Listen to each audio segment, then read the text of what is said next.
다 같이 기도하심으로 6월 30일 마지막 주 예배를 하나님께 드립니다. 존귀와 영광과 찬양을 받기에 합당하신 아버지 하나님, 6월을 주셨는데 벌써 마지막 주에 이르렀습니다. 6월 한 달도 하나님께서 지켜주시고 보호하심의 은혜를 우리는 그려 감사할 뿐입니다. 하나님이 인도하시고 보호하신 우리의 삶에는 항상 기쁨과 감사가 넘쳤습니다. 아버지, 7월에도 더위가 한창 되는 이 계절에 우리의 믿음이 떨어지지 않도록 지켜주시고 우리 가정과 직장과 자녀들과 일터가 하나님의 복을 받기에 부족하지 않도록 채우시고 인도하여 주옵소서. 하나님을 예배하는 우리 심령 속에 영과 진리로 예배하는 믿음의 고백이 있게 하시고 하나님을 체험하고 하나님으로 충만한 삶을 사는 우리가 되도록 이 예배를 주장하여 주시옵소서. 이제 사도신경으로 신앙 고백합니다. 나는 전능하신 아버지 하나님, 천지의 창조주를 믿습니다. 나는 그의 유일하신 아들 우리 주 예수 그리스도를 믿습니다. 그는 성령으로 잉태되어 동정녀 마리아에게서 나시고 본디오 빌라도에게 고난을 받아 십자가에 못 박혀 죽으시고 장사된 지 사흘 만에 죽은 자 가운데서 다시 살아나셨으며 하늘에 오르시어 전능하신 아버지 하나님 우편에 앉아 계시다가 거기로부터 살아있는 자와 죽은 자를 심판하러 오십니다. 나는 성령을 믿으며 거룩한 공교회와 성도의 교제와 죄를 용서받는 것과 몸의 부활과 영생을 믿습니다. 아멘.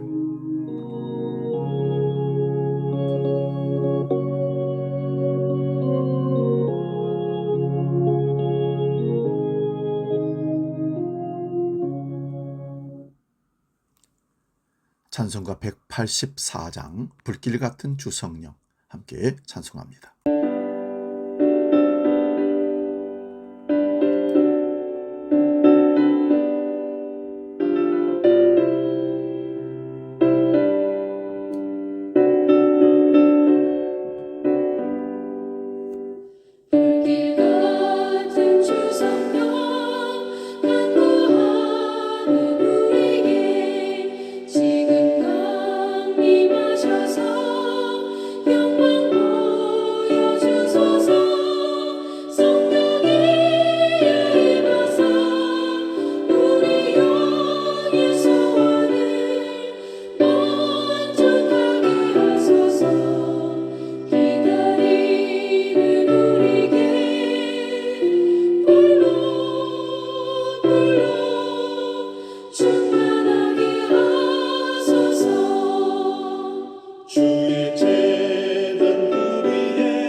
기다리는 우리에게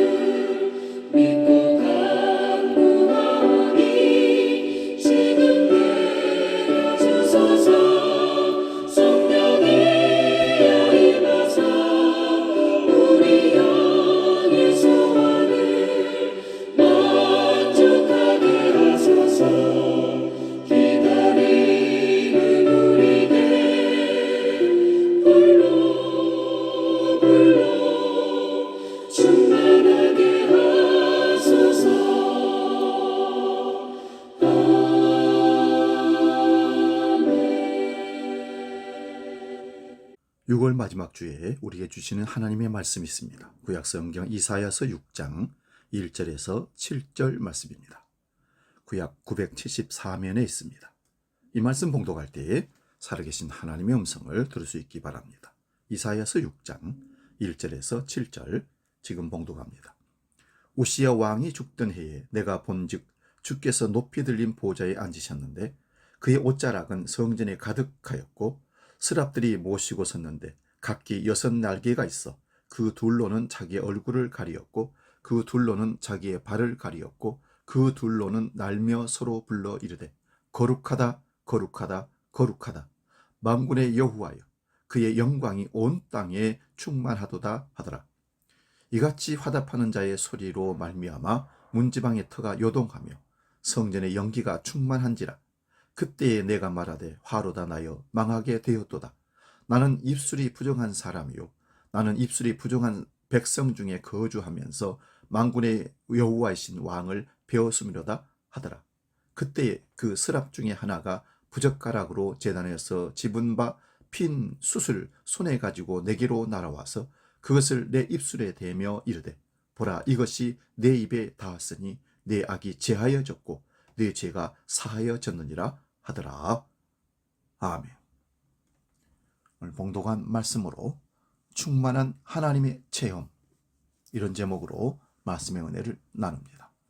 충만한 하나님 체험. 창세기 28장에 보면 야곱이 형 에서와 아버지 이삭을 속이고 장자권 축복기도를 받고 도망을 가다가 베델이라는 곳에서 하나님을 체험합니다. 베델에서의 하나님의 체험은 야곱의 세계관을 바꾸어 주었습니다. 그는 여전히 같은 땅에 있었고 같은 공기를 호흡하고 있었지만 전에 알던 세상이 아니었습니다.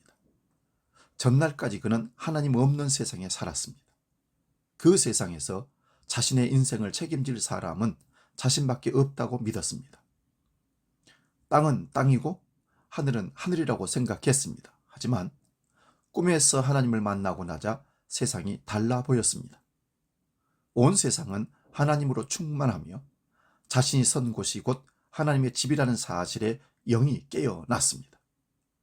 그 체험은 형을 피해 하란으로 향하는 야곱의 무거운 발걸음을 암사슴의 그것처럼 가벼웠고 그의 표정은 알 수 없는 기대감으로 빛이 났을 것입니다.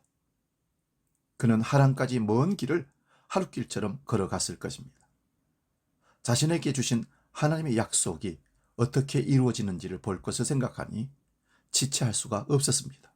하지만 그는 하란에 도착하자마자 외삼촌 라반의 냉대를 체험합니다. 삼촌 라반은 한 사람의 인생 여정에서 만날 수 있는 최악의 인물 중에 하나였습니다. 그는 야곱이 큰 선물을 가지고 왔을 것으로 기대했지만 빈 털털이 도피자로 왔다는 사실을 알고는 그를 차갑게 대합니다. 베델에서 뜨거웠던 야곱의 마음도 삼촌 라반의 냉대로 인해 잠시 식어졌을지 모릅니다. 하나님 체험은 우리를 즉시로 천국으로 데려가지는 않습니다. 우리를 당장 완전한 존재로 변화시키는 것도 아닙니다. 아무리 대단한 하나님의 체험을 한다 해도 현실은 변하지 않습니다. 오히려 하나님 체험 이후의 역경과 고난과 환난이 더 심해지는 경향이 있습니다. 그럴 때면 하나님을 만남으로 인해 상황이 더 악화된 것인가 라는 질문을 하게 됩니다. 충만한 하나님 체험이 아직 모자란 모습입니다. 앞으로 당할 역경과 고난과 환난을 통해 하나님 충만을 경험하게 될 것입니다. 사랑하는 여러분, 하나님으로 충만하시기 바랍니다. 성령 충만하시기 바랍니다. 성령 충만한 사람은 한마디로 하나님께 압도당한 사람이라는 의미입니다. 하나님은 스데반 집사에게 그리고 바울 사도의 삶에 찾아오셔서 그를 압도하셨습니다. 성령은 사람을 완전히 장악하십니다. 그리고 그 사람의 모든 것을 바꿔버리십니다. 특히 예수 그리스도 핍박자의 최강자라고 하는 사울을 압도하셔서 바울이라는 이름으로 완전히 바꿔버리셨습니다. 바울은 명문 가문 출신으로 철학자 가말리엘 문화에서 공부하고 젊은 시절 사내들인 공회원이며 로마 시민권까지 가지고 있는 사람이었습니다. 세상적으로 볼 때 바울은 성공적인 삶을 살고 있는 사람이었습니다. 바울의 과거인 사울은 자신의 영광을 위해서 살았습니다. 한마디로 자기 중심의 삶을 살아갔습니다. 그러나 하나님께서 그런 사울을 찾아가셔서 그 모든 것을 단번에 압도하셨습니다. 그리고 그가 추구하던 모든 것을 뒤엎으셨습니다. 자기 중심의 삶이 얼마나 허망한 것인지를 보여주셨습니다.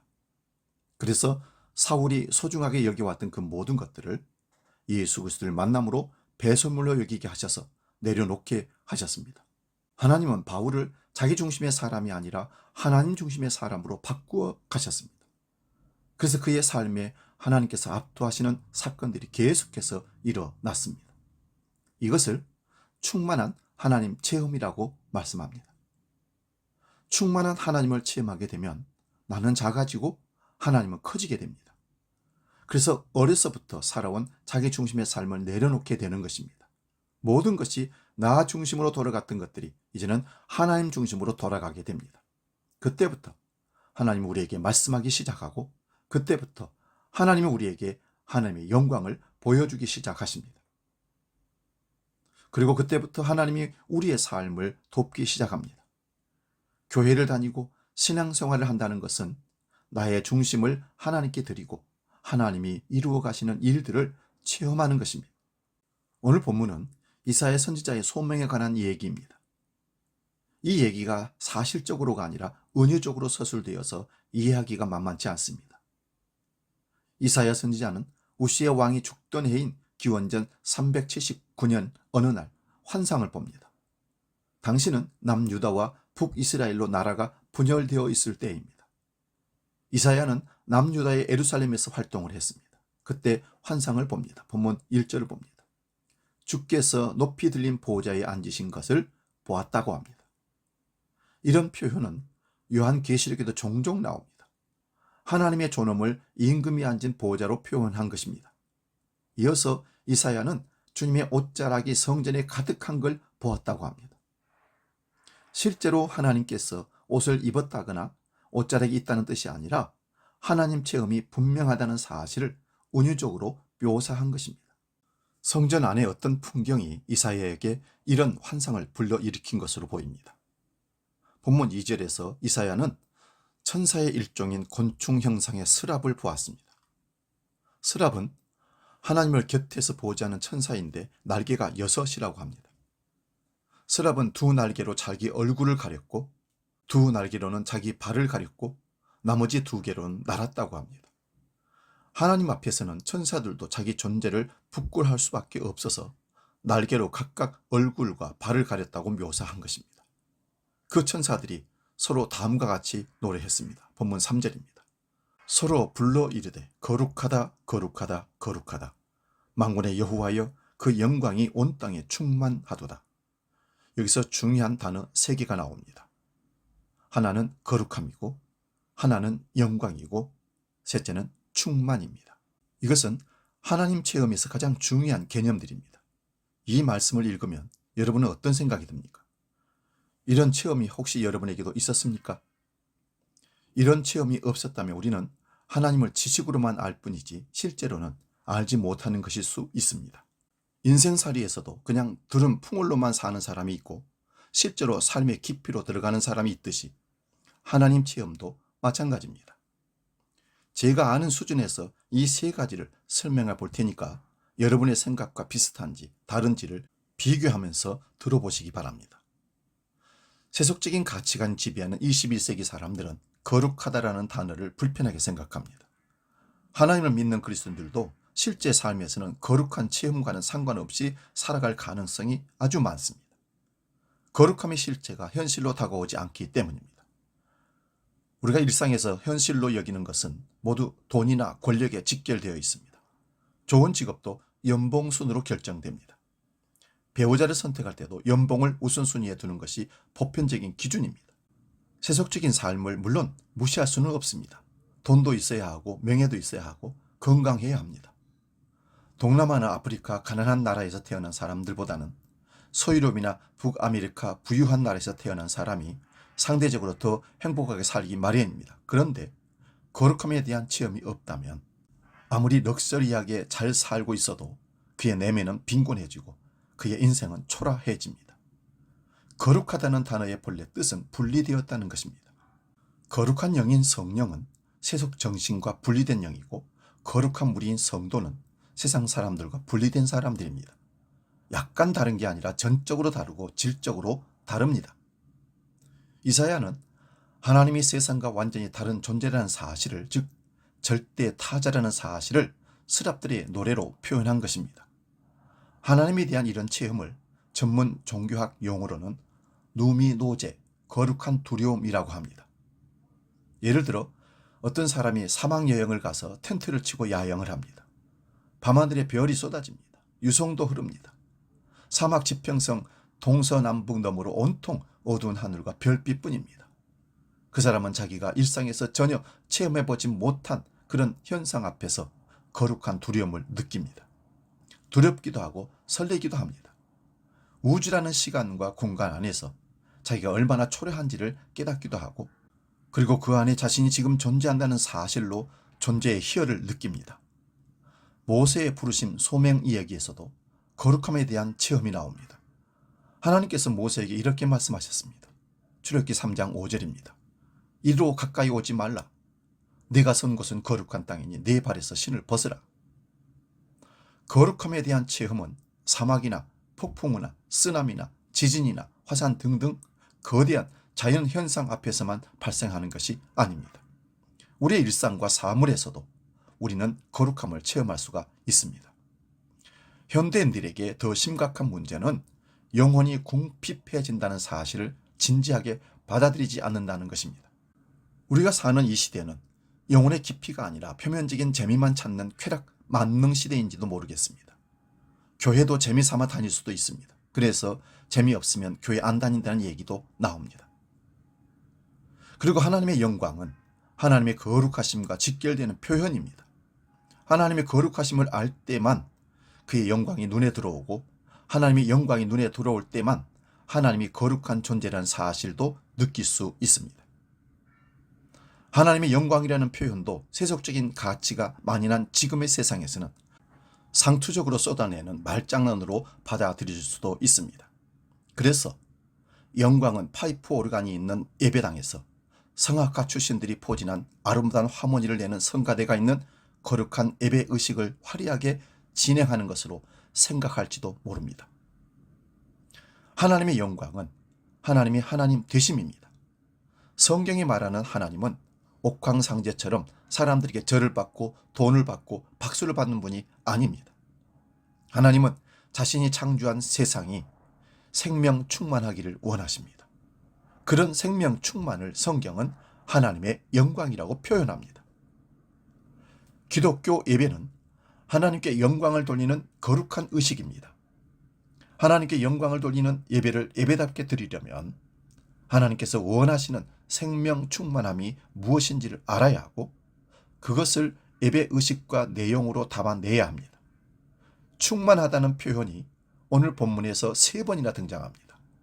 1절에서는 옷자락이 성전에 가득하였다고 하며, 3절에서는 그의 영광이 온 땅에 충만했고, 4절에서는 연기가 성전에 충만했다고 합니다. 이사야는 성전 안에 어떤 풍경을 보고 그런 충만함을 경험했을 것입니다. 지금도 아주 오래된 교회당 안에 들어가면 특별한 느낌이 들곤 합니다.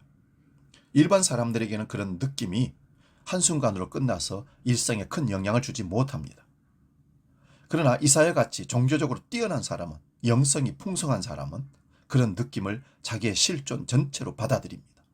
그의 일상이 그런 충만함에 완전히 사로잡힙니다. 충만은 다른 것을 채우지 않아도 기쁘고 자유롭고 평화로운 경지를 가리킵니다.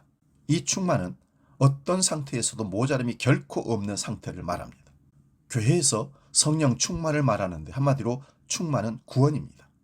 하나님의 영광이 온 땅에 충만하다라는 스랍들의 찬송은 하나님을 통해서만 삶의 충만함에, 즉 온전한 구원에 이를 수 있다는 뜻입니다. 세상 사람들은 이해할 수 없습니다. 그들은 충만한 하나님이 아니라 자기가 원하는 일들이 성취될 때 경험할 수 있다고 생각합니다. 죽을 때까지 그런 일을 찾습니다. 젊을 때는 돈과 배우자와 자식과 취미생활에 매달립니다.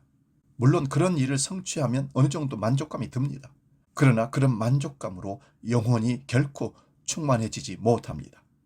그래서 세상 사람들은 다른 길이 없으니까 그냥 그런 것에 정신을 팔고 성실하게 살 뿐입니다. 그러다가 나이 늙으면 젊었을 때부터 매달려온 삶이 큰 의미가 없다는 사실 앞에서 당혹스러워합니다. 자식 농사를 잘 짓거나 재산을 많이 남겨도 삶의 충만에 이르지 못한다는 사실 앞에서 좌절하는 겁니다. 죽는 순간 외로움으로 두려움을 느낍니다. 그 인생이 너무 비관적입니다. 그리고 하나님 없이 삶을 정말 충만하게 사는 사람은 한 사람도 없다는 것입니다. 하나님의 영광이 온 땅에 충만하다는 말씀을 우리 주변에 있는 모든 사물과 모든 장소와 모든 시간에 우리는 체험할 수 있습니다. 하나님의 영광은 교회당 안에만 예배 시간에만 경험하는 것도 아닙니다. 하나님은 언제 어디서나 항상 우리와 함께 하신 분이기에 언제나 어디서나 체험할 수 있습니다. 하나님이 어떤 분인지를 알면 만물이 거룩하게 보일 것입니다. 병에 걸리고 사업이 망해도 그리고 친구에게 배신당하고 이혼을 당해도 하나님 안의 충만을 느낄 수 있습니다. 우리가 어린아이와 같아서 다 파악하지 못할 뿐이지 사람들이 피하려는 그런 운명에서도 하나님의 영광과 하나님의 선하심은 줄어들지 않습니다. 우리는 십자가에 처형당한 분을 하나님의 아들이요 그리스도로 믿는 사람들이기 때문입니다. 우리 시대에 성공신화를 일군 사람들이 많았으나 시간이 지나가니까 다 부질없는 일이 되고 말았습니다. 지금 천문학적인 재물도 시간이 지나면 햇살 앞에서 쉽게 거치는 아침 안개 신세로 전락할 것입니다. 우리가 소유할 수 있는 것으로는 생명 충만에 이를 수가 없기 때문입니다. 오늘 이사야 선지자는 하나님의 충만을 경험한 뒤에 자기의 실존이 죄에 물들었다는 사실을 절감했습니다. 본문 5절을 봅니다. 화로다 나여 망하게 되었도다. 나는 입술이 부정한 사람이요 나는 입술이 부정한 백성 중에 거주하면서 만군의 여호와이신 왕을 배웠음이로다. 충만을 체험했다면 하늘을 날듯이 좋아만 할 텐데 이사야 선지자는 오히려 나락에 떨어지는 경험을 합니다. 누가복음 5장에 따르면 밤새도록 고기를 잡았지만 한 마리도 없었던 베드로에게 예수님이 다가오셔서 배 오른편에 그물을 내리라 하신 말씀대로 베드로가 그물을 내려서 그물이 찢어질 정도로 고기를 많이 잡자 베드로가 예수님 앞에 무릎을 꿇고 나는 죄인이오니 나를 떠나소서라고 고백합니다. 제자들이 예수님에게서 하나님의 영광을 보았기 때문입니다. 절대적인 세계를 보거나 듣거나 만난 사람은 누구나 자기의 실존을 뚫어봅니다. 영원성 앞에서 자기는 무가 됩니다. 자기를 부정하게 됩니다. 이사야는 하나님의 영광이 온 땅에 충만하다는 그 엄청난 사실 앞에서 자신의 실존이 너무 부실하다는 것을 고백하지 않을 수가 없었습니다. 오늘 본문에는 죄인이라는 이사야의 고백 뒤에 작은 퍼포먼스가 펼쳐집니다. 스랍 중에 하나가 성전 안에 있는 번제단의 숯을 이사야의 입에 댑니다. 본문 7절입니다. 이것이 내 입에 닿았으니 내 악이 제하여졌고 내 죄가 사하여졌느니라. 이 말씀이 떨어지자 하나님께서 이사야에게 말씀합니다. 내가 누구를 보낼까? 그 소리를 듣고 이사야는 이렇게 대답합니다. 내가 여기 있나이다. 나를 보내소서. 소명의식이 깨어난 것입니다. 삶의 충만을 경험하고 인간 실존을 정확하게 뚫어본 사람은 생명의 말씀을 전해야 한다는 소명의식을 피할 수 없습니다. 일상생활에서도 사랑에 빠진 사람은 그 사랑 얘기를 다른 사람에게 알리고 싶어지듯이 말입니다. 누가복음 2장 14절을 봅니다. 지극히 높은 곳에서는 하나님께 영광이요 땅에서는 하나님이 기뻐하신 사람들 중에 평화로다. 예수님께서 이 땅에 오신 것을 하나님께 천사들이 그렇게 노래하는 것입니다. 골로새서 2장 9절에서 10절에서는 하나님의 영광을 드러낸 예수 그리스도가 바로 생명 충만의 근거라고 이렇게 말씀합니다. 그 안에는 신성의 모든 충만이 육체로 거하시고 너희도 그 안에서 충만하여졌으니 그는 모든 통치자와 권세의 머리시라. 사랑하는 여러분, 거룩하신 하나님의 영광과 삶의 충만한 가운데로 들어가 하나님의 충만을 체험할 수 있기를 주의 이름으로 축원드립니다. 이것이 바로 하나님의 충만입니다. 복음 찬양, 충만 찬양하고 기도하고 마치겠습니다.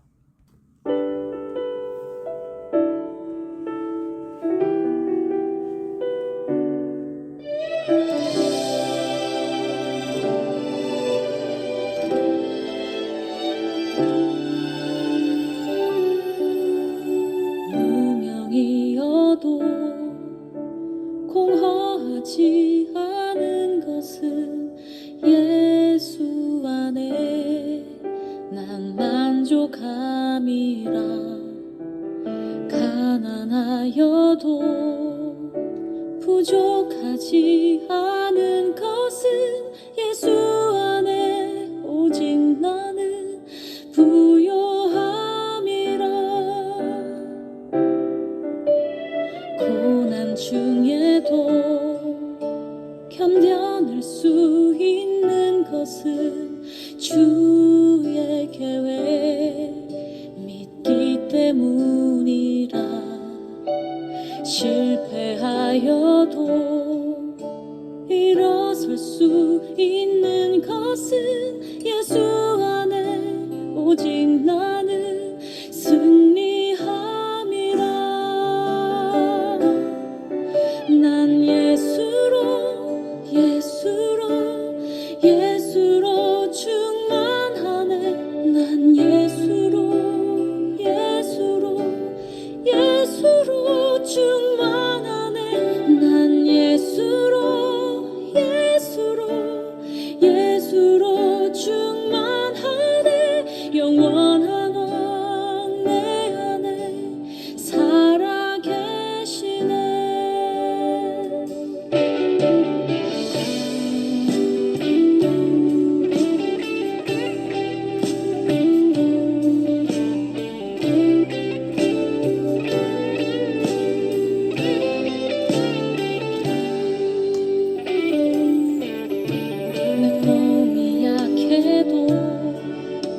낙심하지 않는 것은 예수 안에 난 완전함이라.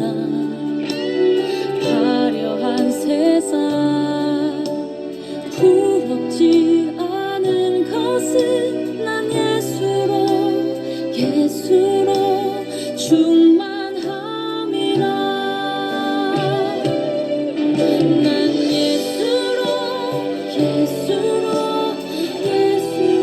충만하네. 세상 모든 것들도 부럽지 않네. 난 예수로 충만하네. 영원한 왕 내 안에 살아계시네. 난 예수로 충만하네. 세상 모든 풍파도 두렵지 않네. 난 예수로 충만하네. 영원한 왕 내 안에 살아계시네. 기도하겠습니다. 거룩하신 하나님 아버지, 우리도 이사야 선지자의 하나님 충만함을 체험하는 은혜를 누리게 하여 주옵소서. 그 거룩한 경험으로 우리 신앙이 하나님 중심의 신앙, 하나님으로 만족한 삶을 소망합니다. 우리의 삶이 날마다 거룩한 삶을 따라가게 하시고 하나님의 거룩함과 영광, 충만함을 체험케 해 주옵소서. 오직 하나님만 충만으로 인생을 부족함 없이 감사하며 찬양하는 삶을 살도록 우리를 인도하여 주시옵소서. 이제는 길이요 진리요 생명이시며 우리 안에 충만케 거하시는 우리 주 예수 그리스도의 은혜와 아버지 하나님의 크신 사랑과 성령님의 감동, 교제, 역사, 충만하심이 거룩한 하나님의 충만으로 이 땅을 하나님 백성으로 살기로 결단하며 소명 감당하기를 원하는 모든 주의 백성들 머리 위에 이제로 영원히 함께 하시기를 간절히 축원하옵나이다. 아멘.